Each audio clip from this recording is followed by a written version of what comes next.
যশোরে উলাশী খাল পুনর্খনন উদ্বোধন প্রধানমন্ত্রীর। জনগণের ভাগ্য নিয়ে খেললে 5 আগস্টের মতো জবাব। বাংলাদেশের মানুষের ভাগ্য নিয়ে কেউ যদি ছিনিমিনি খেলতে যায়, ইনশাআল্লাহ 5 তারিখে যেভাবে বাংলাদেশের মানুষ জবাব দিয়েছে, ভবিষ্যতেও বাংলাদেশের মানুষ ইনশাআল্লাহ সেভাবে। সংরক্ষিত আসনে মনিরা শারমিনের প্রার্থিতা বাতিলই থাকছে। 8 সপ্তাহের আগাম জামিন আমির হামজার।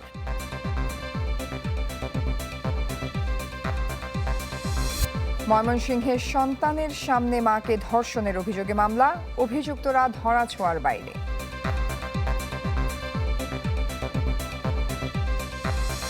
বাংলাদেশ নিউজিল্যান্ড প্রথম টি-20 আজ। ওডিআই সিরিজ জয়ের ধারাবাহিকতা চান লিটন।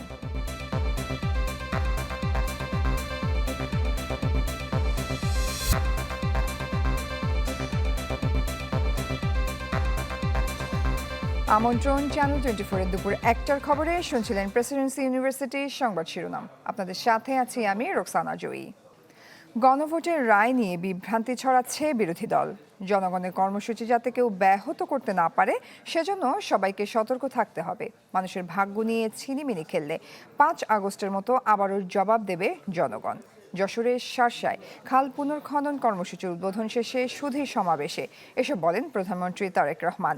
ঘোষণা দেন ফ্যামিলি ও কৃষক কার্ডের পাশাপাশি নারীদের এলপিজি কার্ড দেবে সরকার। বলেন ডিগ্রি পর্যন্ত বিনামূল্যে চালু হবে মেয়েদের শিক্ষা। এর আগে উলাশী খাল পুনর্খনন উদ্বোধন করেন প্রধানমন্ত্রী Tarique Rahman. Jashore institute public library পরিদর্শন শেষে বিকালে কেন্দ্রীয় ঈদগাহ ময়দানে জেলা বিএনপির জনসভায় যোগ দেবেন প্রধানমন্ত্রী। ভিত্তি স্থাপন করবেন 500 শয্যা মেডিকেল কলেজ হাসপাতালের। সরকার গঠনের পর যশোরে এটি তারেক রহমানের প্রথম সফর। এ নিয়ে উচ্ছ্বসিত বিএনপির নেতাকর্মীরা।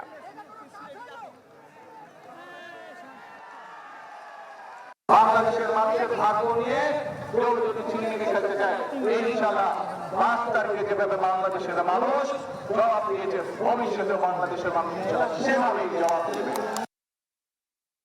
দর্শক, প্রধানমন্ত্রী যশোর সফরে আরো বিস্তারিত খবরাখবর জানাতে যুক্ত হচ্ছেন আমাদের সহকর্মীরা। শুরুতে আমরা চলে যাব সহকর্মী শাহনেওয়াজ বাবলুর কাছে। বাবলু, খাল পুনর্খনন করেছেন প্রধানমন্ত্রী, বিস্তারিত জানাবেন আর কি কি কর্মসূচি এসেছে সারাদিনে তার?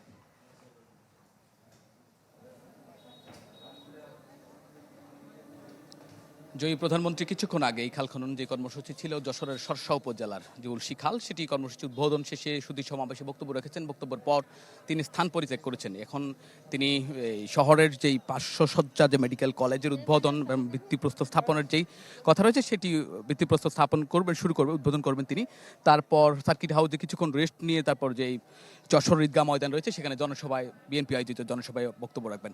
তো আজকে সকাল বলা যায় 11:30টার কিছুক্ষণ পর তিনি এই শর্ষা উপজেলার যে উলশী খাল উদ্বোধনের সেখানে এসেছিলেন। এসেই তিনি এখানে পুনর্খনন যে উদ্বোধনের যে ভিত্তিপ্রস্তর সেটি উদ্বোধন করেন। পরে নিজ হাতে কোদাল দিয়ে মাটি খাল খনন করেন। পরে সুধী সমাবেশে বক্তব্য রাখবেন। বক্তব্যে বিভিন্ন বিষয় নিয়ে তিনি কথা বলেছেন। সরকারের বিগত সময়ের যে কমিটমেন্ট ছিল জনগণের প্রতি সেই বিষয়গুলো তুলে ধরেছেন। তিনি বলেছেন যে খাল খননের কথা বলেছেন, ফ্যামিলি কার্ডের কথা বলেছেন, কৃষক কার্ডের কথা বলেছেন, কিন্তু আজকে নতুন করে একটি কথা বলেছেন যে আসলে যেহেতু গ্যাস সংকটের কথা, এলপিজি নারীদের যাতে রান্না বান্ধব, নারীরা যাতে রান্নার যে কষ্ট হয় সেটা লাঘবে যাতে তিনি এলপিজি কার্ডের নারীদের সেই সুবিধা দেওয়ার কথা বলেছেন যে সারা দেশে যে নির্বাচনের আগে এবং জনসভা এবং নির্বাচন ইশতেহারে যে কমিটমেন্ট ছিল যে সারা দেশে 20,000 কিলোমিটার খালের খননের কথা, সেটি পর্যায়ক্রমে আগামী 5 বছরের মধ্যে সেটি সম্পন্ন করবেন। পাশাপাশি বলেছেন যে আগামী 5 বছরের মধ্যে যে সরকার যে ওয়াদা ছিল জনগণের প্রতি, বিশেষ করে নারীদের ফ্যামিলি কার্ডের দেওয়ার কথা, সারা দেশের প্রান্তিক পর্যায়ে যে যারা নারী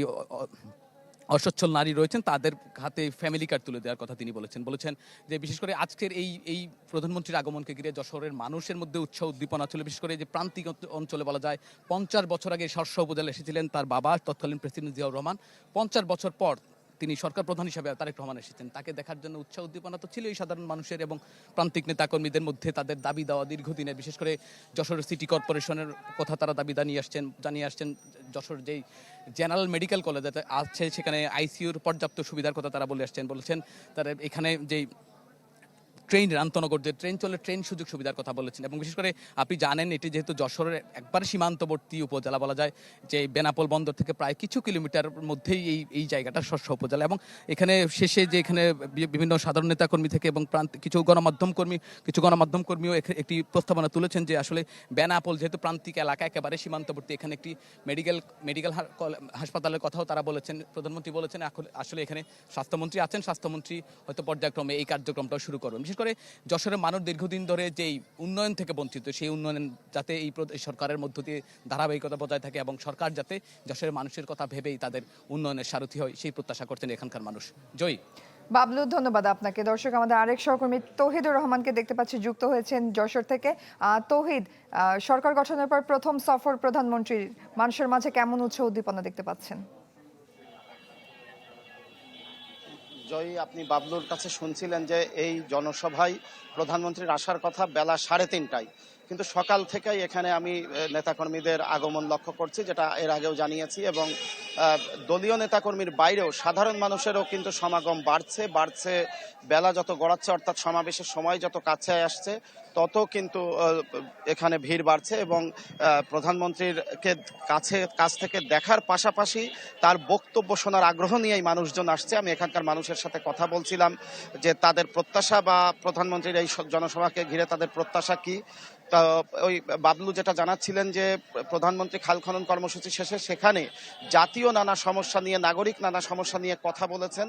এই জনসভা থেকে হয়তো যশোরের যে দাবি দেওয়ার কথা বাবলু জানাচ্ছিলেন, সেই দাবি দেওয়া নিয়ে প্রধানমন্ত্রী সুনির্দিষ্ট কোনো ঘোষণা দেবেন বলে আশা করছেন স্থানীয় মানুষজন। সে কারণে অধীর আগ্রহ নিয়ে অপেক্ষা করছেন এখানকার নেতাকর্মী এবং সাধারণ মানুষ।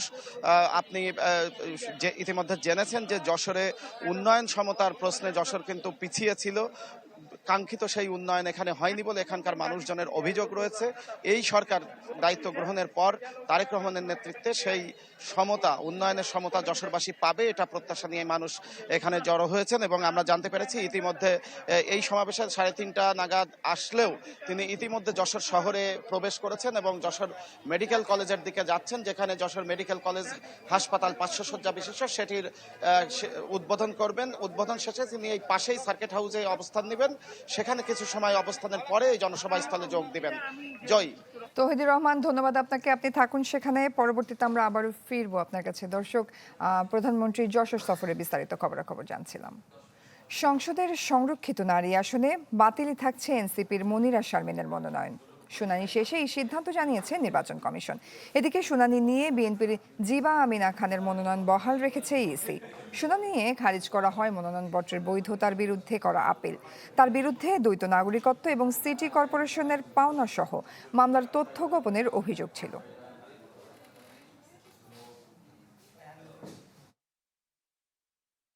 আইনগতভাবে আমরা এই প্রার্থিতা বহাল রাখার বিষয়ে কোনো সুযোগ পাইনি, যার কারণে রিটার্নিং অফিসার যে আদেশটি দিয়েছেন এটি বহাল আছে। মানহানি মামলায় 8 সপ্তাহের আগাম জামিন পেলেন কুষ্টিয়া 3 আসনে জামায়াতে ইসলামীর সংসদ সদস্য মুফতি আমির হামজা। শুনানি শেষে বিচারপতি জাহিদ সরওয়ার ও বিচারপতি শেখ আবু তাহেরের হাইকোর্ট বেঞ্চ এই আদেশ দেন। এর আগে আইনজীবীর মাধ্যমে জামিন চেয়ে আবেদন করেন আমির হামজা। বিদ্যুৎ ও জ্বালানি মন্ত্রীকে কটূক্তির অভিযোগে 2 এপ্রিল সিরাজগঞ্জে তার বিরুদ্ধে মানহানির মামলা করেন জেলা আইনজীবী সমিতির সাধারণ সম্পাদক। আমলে নিয়ে সমন জারি করে আদালত। নির্দেশ দেন 21 এপ্রিল হাজির হতে, তবে ধার্য তারিখে উপস্থিত না হওয়ায় জারি হয় গ্রেফতারি পরোয়ানা।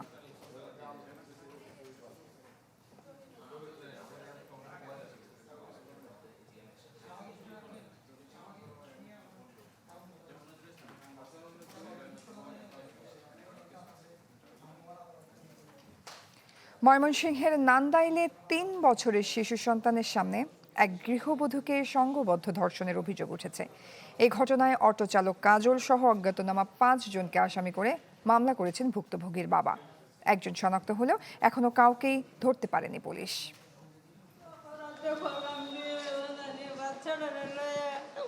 3 বছরের সন্তানকে নিয়ে গত 19 এপ্রিল সুনামগঞ্জের ধর্মপাশা থেকে ময়মনসিংহ যাচ্ছিলেন এক গৃহবধূ। ভুল করে বাস থেকে নেমে পড়েন নান্দাইলের চৌরাস্তায়। রাত বেশি হওয়ায় দিশেহারা হয়ে পড়েন। সে সময় স্থানীয় অটোচালক কাজল ও তার সহযোগীরা তাকে ভালুকা পৌঁছে দেওয়ার কথা বলে নির্জন হাওড়ে নিয়ে সংঘবদ্ধ ধর্ষণ করে। পরে পার্শ্ববর্তী গ্রামের এক বাড়িতে আশ্রয় নেন ওই গৃহবধূ। গত শনিবার ভুক্তভোগী ও তার সন্তানকে হেফাজতে নেয় পুলিশ। চোখটার কাছে এনে এতটুকু হইলে রয়েছে, এরপরে ফিডের মধ্যে বাড়ির দাগা ছিল। দৃষ্টান্তমূলক শাস্তি হোক এবং আইনের মাধ্যমে আইনে তাদেরকে বিচার হোক। পরদিন থানায় মামলা করে ভুক্তভোগীর বাবা। একই সাথে শারীরিক পরীক্ষার জন্য পাঠানো হয় ময়মনসিংহ মেডিকেলে। জি, আমরা বাড়ি থেকে শ্বশুর বাড়িতে আসতে। আর আমার মেয়ে তো মনে লম্বরও জানে না, মোবাইলও নাই সাথে, তার খুঁজ আমরা কিভাবে হয়। বালুকা গেলাম, ঢাকা গেলাম, এয়ারপোর্ট গেলাম, সব কেন খুঁজলাম পাইনি। পরে কি জানছে? পরে জানছে বাদে ফেসবুকে দিয়ে দিছি, পরে বাদে খবর হয়েছে। পুলিশ বলছে জড়িতদের শনাক্ত করে গ্রেফতারের চেষ্টা চলছে। তো এখন সে এলাকায় নাই, তাকে গ্রেফতারের অভিযান অব্যাহত আছে এবং তার যে সঙ্গী আরও যারা আসামি আছে তাদেরকেও আমরা শনাক্তের চেষ্টা অব্যাহত আছে। শীঘ্রই আশা করি তাদেরকে শনাক্ত করতে এবং গ্রেফতার করতে সক্ষম হব। ঘটনার পর থেকে পলাতক অভিযুক্ত কাজল ও তার সহযোগীরা। সুলতান মাহমুদ কনিক, চ্যানেল 24, ময়মনসিংহ। নিপীড়িত মানুষকে বিনামূল্যে আইনি সহায়তা দেবে সরকার। রাজধানীর কড়াইলে ভ্রাম্যমাণ লিগ্যাল এইড ক্যাম্প উদ্বোধন শেষে কথা বলেন আইনমন্ত্রী মোহাম্মদ আসাদুজ্জামান। আহ্বান জানান মিথ্যা মামলার সংস্কৃতি থেকে সবাইকে বেরিয়ে আসার। এখন থেকে আর কাউকে চিন্তা করতে হবে না যে আমি যদি বিপদে পড়ি, আমি যদি অন্যায়ের শিকার হই, আমাকে কেউ যদি অন্যায়ভাবে মামলায় আসামি করে, আমাকে যদি কেউ অন্যায়ভাবে অত্যাচার করে, তার বিরুদ্ধে যদি আমার আইনগত ব্যবস্থা নিতে হয়, তাহলে ভয় পাইতে হবে না যে আমি টাকা কোথায় পাবো। তাদের জন্য টাকা দেবে সরকার, তাদের পাশে থাকবেন সরকার। সরকারের একটি রাজনৈতিক এবং নীতিগত এটা অঙ্গীকার। মিডিয়া কমিশন গঠনের কাজ এগিয়ে নিতে নৈতিক সহায়তা করবে যুক্তরাষ্ট্র। সচিবালয়ে মার্কিন রাষ্ট্রদূত ব্রেন্ট ক্রিস্টেনসেনের সাথে সাক্ষাৎ শেষে একথা জানিয়েছেন তথ্যমন্ত্রী জহিরুদ্দিন স্বপন। তথ্যমন্ত্রী বলেন, গণমাধ্যমের ক্ষেত্রে যৌথভাবে কাজ করতে আগ্রহী বাংলাদেশ এবং যুক্তরাষ্ট্র। এক্ষেত্রে দেশটির পলিসি এবং প্রযুক্তিগত অভিজ্ঞতাকে কাজে লাগাতে চায় বাংলাদেশ। মন্ত্রী জানান, মার্কিন রাষ্ট্রদূতের কাছে অপতথ্য রোধে সে দেশের অভিজ্ঞতা জানতে চাওয়া হয়েছে। অপতথ্য সব দেশেই যুদ্ধের রূপ ধারণ করেছে বলেও মন্তব্য করেন জহিরুদ্দিন স্বপন। মিসইনফরমেশন এবং ডিসইনফরমেশনকে কমব্যাট করাটা একটা প্রধান চ্যালেঞ্জ। তথ্য মন্ত্রণালয়ের দিক থেকেও এটা আমাদের জন্য একটা এখন যুদ্ধে পরিণত হয়েছে। মার্কিন যুক্তরাষ্ট্রের ফেডারেল কমিশন ফর মিডিয়া কীভাবে কাজ করে এবং আমাদেরকে তারা এখানে একটা মিডিয়া কমিশন গঠন করার যে প্রতিশ্রুতি আমাদের সরকার ঘোষণা করেছি, আমরা সেই কাজটা এগিয়ে নেওয়ার ক্ষেত্রে তারা আমাদেরকে নৈতিক সহযোগিতা করবেন। দেশের রাজনীতির ইতিহাসে অন্যতম প্রবাদ পুরুষ শেরেবাংলা একে ফজলুল হক। এই মন্তব্য করেছেন বিএনপির স্থায়ী কমিটির সদস্য ও প্রধানমন্ত্রীর উপদেষ্টা নজরুল ইসলাম খান। একে ফজলুল হকের মৃত্যুবার্ষিকীতে তার সমাধিতে শ্রদ্ধা জানান নজরুল ইসলাম খান। স্মরণ করেন গণমানুষের কল্যাণে তার অবদান। বলেন, সব রাজনৈতিক নেতাকর্মীরই শেরেবাংলার কাছ থেকে শেখার আছে। তার কর্মময় জীবন নিয়ে আরও লেখালেখি করার আহ্বানও জানান বিএনপির এই নেতা।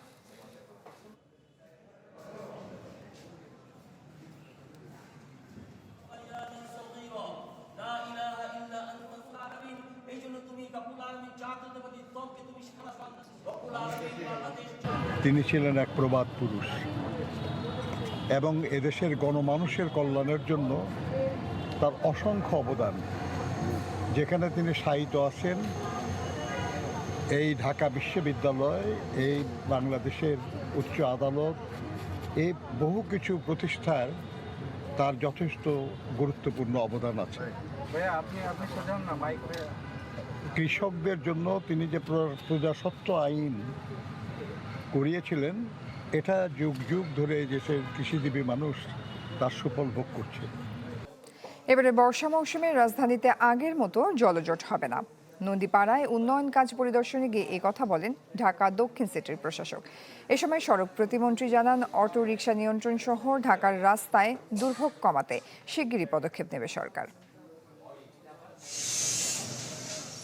রাজধানীর নন্দীপাড়ায় রাস্তার উন্নয়ন কাজের ভিত্তি স্থাপন ও খাল খনন পরিদর্শনে আসেন ঢাকা দক্ষিণ সিটির প্রশাসক ও সড়ক প্রতিমন্ত্রী।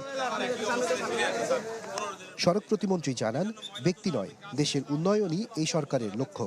শিগগিরই কাজ শুরু হবে ঢাকা সড়কে অটোরিকশা নিয়ন্ত্রণে। সরকার বিকল্প কর্মসংস্থানের ব্যবস্থা করার মাধ্যমে এবং এই অটোরিকশাকে, ব্যাটারি চালিত রিক্সাগুলিকে অন্তত মেন রাস্তা এবং অন্যান্য রাস্তা থেকে মুক্ত করে চলাচলের সুবিধার জন্য কাজ করে চলছে। দক্ষিণ সিটির প্রশাসক দাবি করেন, রাজধানীতে এবার আগের মতো জলজট হবে না। জানান, ঢাকা মহানগরীর 3টি জায়গা দিয়ে পানি নিষ্কাশন হয়, যা 10টি করার চেষ্টা চলছে। ঢাকা মহানগরীতে এই পানি নিষ্কাশন অত সহজ না। বিরাট একটা শহর, কিন্তু মাত্র 3টা জায়গা দিয়ে পানি নিষ্কাশনের ব্যবস্থা আছে।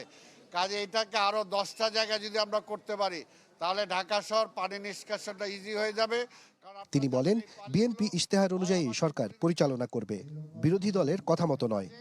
আমাদের বিএনপি যে ম্যানিফেস্টো আছে, আমরা সেই অনুযায়ী তো সরকার চালাবো, নাকি আপনাদের মতো চালাবো? আশরাফুল আলম আকাশ, চ্যানেল 24, ঢাকা।